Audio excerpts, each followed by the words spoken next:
Na današnji dan navršava se 9 godina od masovnog protesta pristalica demokratske opozicije Srbije u Beogradu i svrgavanja sa vlasti Slobodana Miloševića.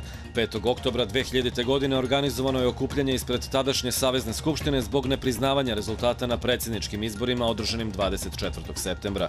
Savezna izborna komisija objavila je održavanje drugog kruga izbora za predsjednika Savezne Republike Jugoslavije, iako je predsjednički kandidat DOS-a Vojislav Koštunica već u prvom krugu osvojio više od 50% glasova.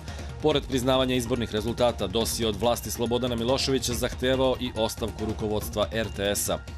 U demonstracijama je poginula Jasmina Jovanović iz Čačka, koja je pala pod točkove kamiona, jedan čovek umre od posledica srčanog udara, povređeno je 65 ljudi. Te večeri sa balkona Skupštine grada građanima se obratio novi predsjednik Savezne Republike Jugoslavije Vojislav Koštunica i budući premijer Srbije Zoran Đinđić.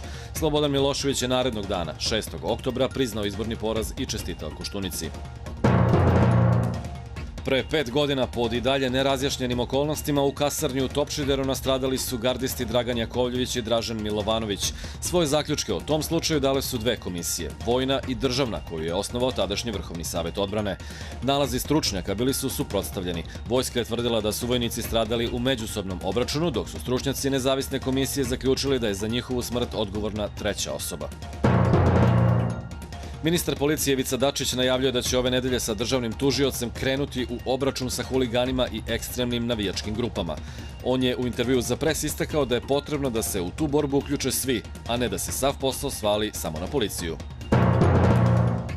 Studenti Više fakulteta Beogradskog univerziteta predaće tokom dana nadležnima u vladi Srbije zahteve kojima bi trebalo da se olakša upis naredne godine studija. Studenti su zakazali za 13:30 protest na trgu Slavija, odakle će se uputiti ka zgradi vlade Srbije kako bi predali svoje zahteve. Studenti traže da se promeni tumačenje zakonom utvrđenih uslova za upis naredne godine i predlažu da se sabiraju bodovi sa svih godina studija, umesto da se računaju samo bodovi sakupljeni u tekućoj godini. Ministar spoljnih poslova Srbije Vuk Jeremić boravi u Moskvi gde će razgovarati sa šefom ruske diplomatije Sergejom Lavrovom. Planirano je da Jeremić razgovara i sa predstavnicima administracije predsjednika Rusije Dmitrija Medvedeva u sklopu završnih priprema za organizaciju njegove posete Beogradu.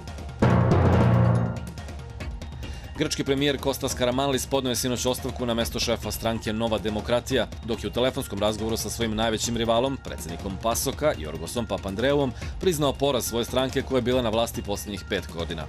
Prema preliminarnim rezultatima, socijalisti su osvojili 43,7%, a Nova demokratija 37,2% birača.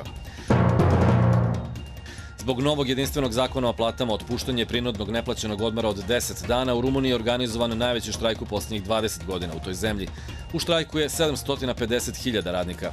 Ne rade škole, blokirana je administracija, lokalne institucije, a u zdravstvenom sektoru radi tek trećina zaposlenih. Čak i policajci koji nemaju pravo na štrajk nose bele trake.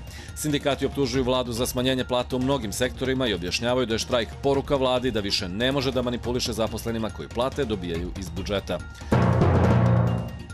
Najbolji srpski teniser Novak Đoković plasirao se u drugo kolo turnira u Pekingu, pošto je sa 2:0 u setovima na startu takmičenja savladao Rumuna Viktora Haneskua. U drugom kolu igraće protiv boljeg iz duela Viktor Trojicki, Fabio Fognini. Uprkos hladnom jutru u Srbiji, tokom dana pretežno sunčano i toplo vreme, najviša dnevna temperatura do 25 stepeni.